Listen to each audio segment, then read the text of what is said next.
একটু বিকালবেলায় বেরিয়েছি মণ্ডলাই বলে একটা জায়গা আছে বাজারের মতো, ওখানে একটু ফুচকা খেতে যাবো আমার ভাইজিদেরকে নিয়ে। তো এই যে দেখো 3 মূর্তি বসে আছে, এটা স্বস্তিকা, এটা অয়ন্তিকা, এটা শর্মিলি। ওদেরকে আমি ছোটোবেলায় দেখেছি, এখন অনেক বড় হয়ে গেছে। আর ওখানে দেখো আমার বর টোটোর সাথে কথা বলছে। তো ও মানে ওই কালকে সকালে স্টেশন নিয়ে যাওয়ার জন্য টোটো করছে। তো টোটোতে ওই যে টোটোতে কথা বলছে আমার বর আর ভাই, আর পুচকুটা ওই যে কোলে আছে, বড় পুচকু আসেনি। তো এখন আমরা যাচ্ছি ওই বাজারের দিকে, ঘুরতে বেরোলাম বিকালবেলায়, 5:30 বাজছে এখন। তারপর এই যে দেখো ওদের 3 জনকে, হাই কর হাই কর।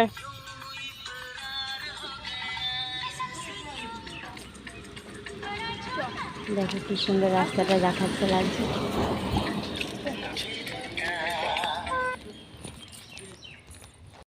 দেখো এখানে একটা মন্দিরও আছে, এই যে আমরা মন্দিরে এসেছি, ওখানে পার্কটা দেখলে, আর এখানটায় মন্দির।